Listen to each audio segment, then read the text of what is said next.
The room pulsed with laughter, clinking glasses, and the saccharine scent of vanilla frosting. But all I could hear was her voice, sharp, gleeful, slicing through the din. He begs to be intimate with me, but I always say no, ha ha ha. My wife, Elise, stood at the center of our crowded living room, her sequin dress catching the chandelier's light like a beacon. Her words, tossed out like confetti, landed in my gut like shrapnel. The guests roared, their faces blurred in my periphery, but I froze, a glass of Merlot trembling in my hand. Was it a joke? Her eyes, glittering with something I couldn't name, met mine for a fleeting second before darting away. The air thickened, and I felt the first crack in the foundation of our marriage. It was her 35th birthday, a milestone she'd been planning for weeks. Our Victorian home, with its creaking hardwood floors and stained glass windows, was dressed up like a stage set. Candles flickering on every surface, fairy lights strung across the mantel, and a playlist of her favorite jazz humming beneath the chatter. I'd spent hours arranging it all, from the catered hors d'oeuvres to the handwritten card I'd tucked under her pillow. But now, her laughter echoed in my skull, and the room felt too small, the walls leaning in. Who was he? Why did her friends laugh like they knew something I didn't? I forced a smile, my jaw tight, and moved through the crowd, brushing past neighbors and colleagues who offered slurred compliments on the party. Elise was now by the dessert table, her auburn hair cascading over one shoulder as she leaned toward her best friend, Mara. Their whispers were drowned by the music, but Mara's smirk sent a chill down my spine. I wanted to confront her, to demand clarity, but doubt not at me. Maybe it was nothing, a playful exaggeration, a tipsy quip. Elise loved to perform, to make people laugh. But the word begs stuck, jagged and unyielding in my mind. The night dragged on, each moment a slow drip of unease. I watched her flit from guest to guest, her charm effortless, her smile radiant. She was the woman I'd loved for a decade, the one who'd cried in my arms when her father died, who'd danced with me in our kitchen to no music at all. But now, every gesture felt like a riddle. When she touched my arm, her fingers lingered too long, as if overcompensating. When she laughed, it was too loud, too sharp.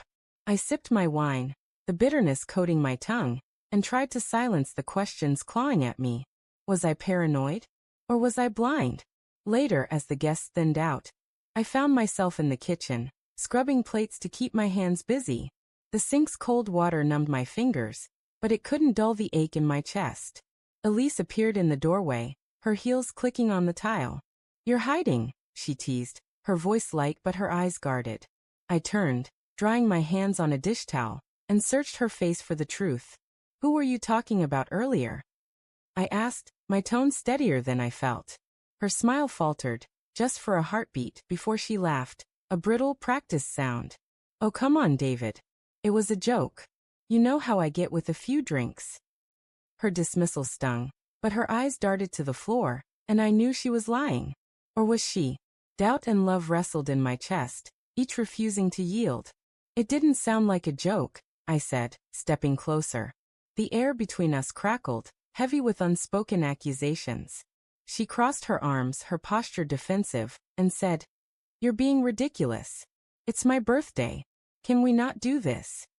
Her words were a plea, but her tone was sharp, like a blade wrapped in silk. I wanted to push, to demand names and truths, but the weight of 10 years of trust, of shared dreams, held me back. I nodded, swallowing the bile rising in my throat, and let her walk away. The next morning, the house was a graveyard of party remnants, empty bottles, crumpled napkins, and a lingering scent of perfume. Elise slept late, her breathing soft beside me, but I couldn't rest. My mind replayed her words, her laugh, the way Mara's eyes had gleamed with knowing. I slipped out of bed and crept to her phone, left carelessly on the nightstand. My hands shook as I typed her passcode. Our anniversary, a detail that now felt like a mockery.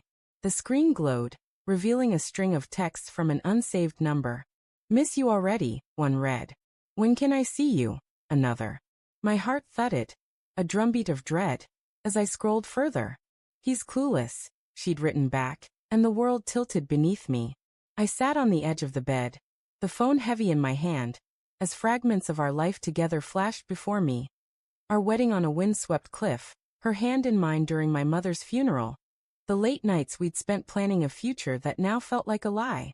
Anger surged, hot and blinding, but beneath it was a deeper ache, grief for the woman I thought I knew. When she stirred, blinking awake, I held up the phone, my voice trembling. "Who is he, Elise?" Her eyes widened, then narrowed, and for a moment, I saw something raw, guilt, fear, maybe even regret.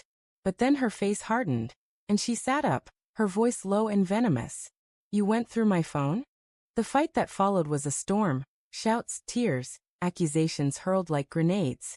She admitted to an affair with a coworker, a man named Paul, who'd been there when she felt neglected. Her words were a knife, twisting with every excuse. "You were always working," she said, as if my dedication to our future justified her betrayal. I wanted to scream that I'd loved her fiercely, that I'd built this life for us, but the words choked me. Instead, I asked, "Why didn't you just leave?" Her silence was louder than any answer.